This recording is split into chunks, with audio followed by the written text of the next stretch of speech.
Bigang-bigan sa mga problemang di masolusyonan agad. Parang wala nang bukas. Pwede bang umiwas? Hinahanap ang sarili, ngunit di nakakayanan sa ligaw na dinadaanan ko. Saan na to patungo? Saan ako patungo?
Hayaan mo lang nagamot mo kasi ay sa kampunan ng trabaho.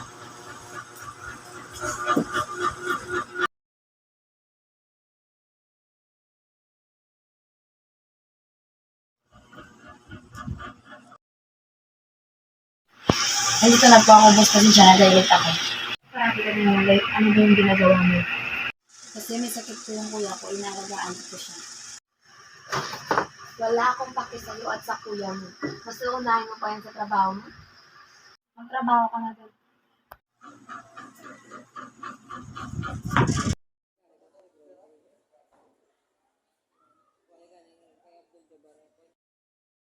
Ma'am, sir, nandito na may pagkakas.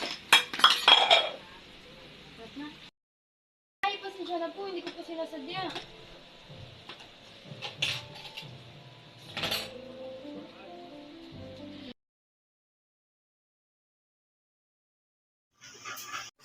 May nagawa ng mga pagkakasiting kayo sa kanya trabaho. Tawagin mo siya, sabihin mo, pinapatawag ko siya.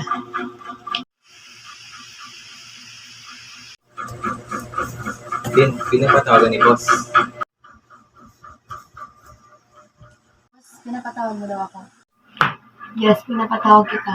Ano na naman ba ang ginawa mong kapatakan? Boss, hindi ko sinasadya na malaglag yung order ng mga customer. Wala kang kwentang waitress. Sisintahin na kita. Ang malas ko naman.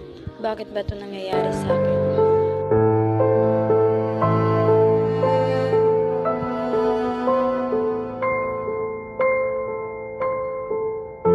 Hindi ko na talaga alam ang gagawin ko.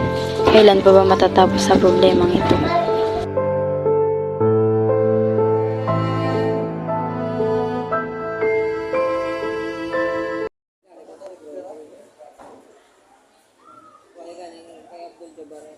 Kada hakbang sa lupa'y para akong inaalon at nalulunod sa batikos ng mundo, sa kung ano lamang ang kaya ko.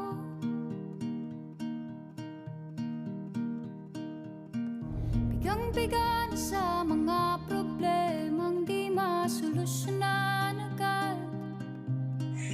Sa parteng ito, dito ko sinubukan na wakasan ang aking buhay sapagkat may isang taong nagligtas sa akin. Hinahanap ang sarili, ngunit di nakakayanan sa ligaw. Dito habang lumalakad kami, binibigyan niya ako ng payo para gumaan ang aking pakiramdam. Saan ako patungo? Dahil sa kanyang mga payo, nalampasan ko ang aking mga problema. Dahil binigyan niya ako ng magandang payo para ito ay malampasan. Muli ang paghakbang. Sa parteng ito, sinabihan niya ako, okay lang yan, malalampasan mo din ang lahat ng sakit na dinadanas mo. At huwag mong lugtubin ang mga sinasabi nila sa iyo dahil makakasira lang sila.